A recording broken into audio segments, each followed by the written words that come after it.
Hello, this is our final thoughts on the G Senjou no Maou, or the Devil on G String visual novel. Um, just letting you know there be spoilers ahead, so if you haven't read the visual novel or watched our Let's Read or whatever, go do that first, because we are going to be talking about major spoilers. So please do that, and if you don't yell at us for spoiling things. Thank you. Got a little too cheesy at the end for you Good with the Lord. daughter. It just kept going. It just kept going. We get the point. We don't need to go through every single one.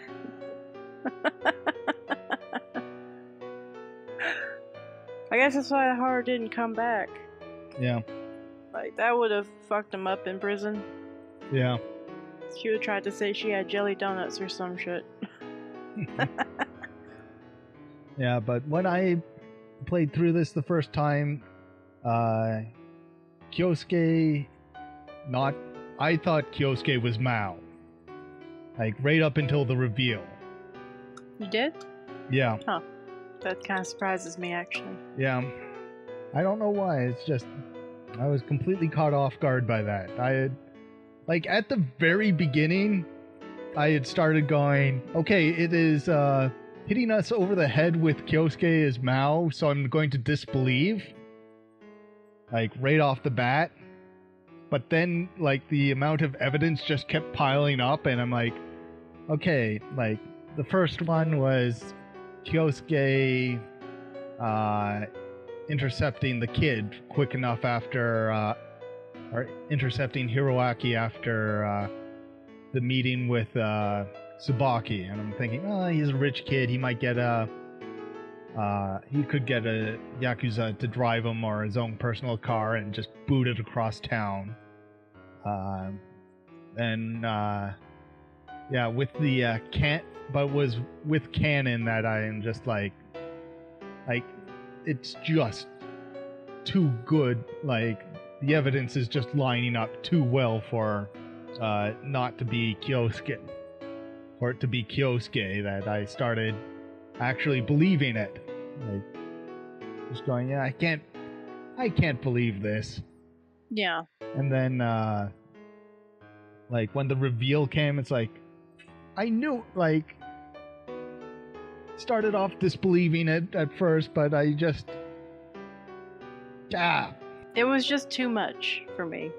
Yeah. Like, it was... Yeah, they laid it on too thick for you. It was too pointed, and then, like, the parts where they presented all the evidence of him being Mao were vague. Yeah. Like, every other point they'd ever made in this entire VN, and this is its worst flaw for me, is that they hammered it in over and over and over again until there's no possible way you can misconstrue anything that happened, ever. But the points where he became Mao were so fuzzy and indistinct that they stood out to me. Yeah. Like, it was obvious, but in a way that normal stories are being written, which didn't fit into the style of the rest of the story. If this were a normal story, like, if they presented their points in a way that didn't assume that their audience was stupid, then, you know, it wouldn't have stood out to me, and I would have believed it, but it did. Yeah. I'm also wondering if it might have been a writing, like, if it was a translation or writing issue, because my original playthrough was with the fan translated version, so there might be some slight differences. Like, they might have left it more vague in the fan translated version, or just translation goofs that made it more vague. I don't know, because it's the way the story's written. Like, the epilogue that I was complaining about. Yeah. They deliberately went through every single solitaire, and there's no reason for that to have happened.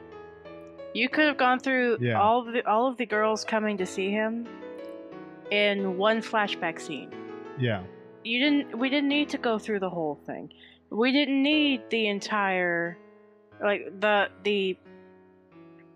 detective thing, the interrogation was fine. That was fine to have in the story. That explained why he was so caught.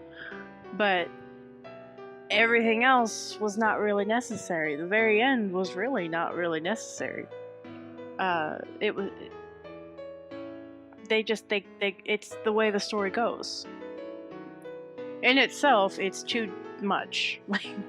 Yeah, I think like the last scene with Kyosuke was just and they lived happily ever after type of thing. Yeah. Well, it wasn't that the scene itself was unnecessary or bad, to be honest. It just was too much. It kept we know these things. Yeah. We don't need to go over them. Yeah, I'm wondering. That was like Shiratori's ending. Like Tsubaki's ending was the best ending of this game. It was concise. It was to the point. Things went from A to B to C, and then it ended. Yeah. And you know the end of it, where he was happy and they were forming. You know, a place for themselves in the world. That was nice. It was nice. It was concise. Nothing was extra. They didn't hammer points in very much. And then it went on. Yeah. Shiratori's ending was where they started with the saying the same things over and over and over and over and over. And I don't know if that's just how the writers developed over time or what, but... Or if I'm thinking there might have been something in the translation too, because I'll have to ask if May ever gets around to finishing it, because she's reading from the translated version because it still has the porn in it. See what she thinks. I don't know. But it's like, during the Tsubaki arc, I really did not doubt it. Because enough things were left vague that it didn't stand out. Like, during the Tsubaki arc, I did not doubt it at all. It was during the Shiratori arc, especially the good end, that it started becoming kind of, okay, yeah, right, to me. And during Canon's ending especially, it was kind of like, you're pushing it too hard. And their gotchas, like, especially in Canon's ending, they started doing those gotchas, where they made you think it was something and then it ended up being something else, like all of the foreigners in coats in the rink, and he was actually in the train way over there. That's you know, they use that same formula over and over again for all their gotchas, and it was easy to recognize that formula in the actual meat of the story after a while. It just was too much. That was its major flaw to me. It's not a bad VN, that's just what the flaw of it was. Okay, Canon's ending was bad. Everything involving Canon was bad. I think that's the general consensus, that most people hated Canon's ending. I don't know.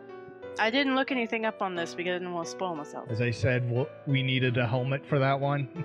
But in general, like, it's not a bad VN. It just frustrated me sometimes. Yeah. Because after a certain point, it's just kind of, the story's starting to drone on. We can move on to the next plot point now. I'm just saying, it did surprise me because I am... You see, this is why I'm not good at plotting. Like, I get fooled easily. I wish I was. Like, I wish that the story had stayed like it was during Tsubaki's ending, because that whole story arc was really well done. And I was always surprised at what came next. Like, it was really well done. I wish it had continued on throughout the whole story, because I think that, you know, being surprised by Kyohei's sudden appearance would have been marvelous. It would have been a really cool thing. Like, I know it's a thing that happens a lot in anime, honestly. Which is another thing that it had going against it, is that it's a cliche. There were a lot of cliches used in this story. Which is fine. Cliches aren't a bad thing, but I think being surprised would have been fantastic. It was not a bad VN. It was not bad at all. But those are my problems with it. That's it.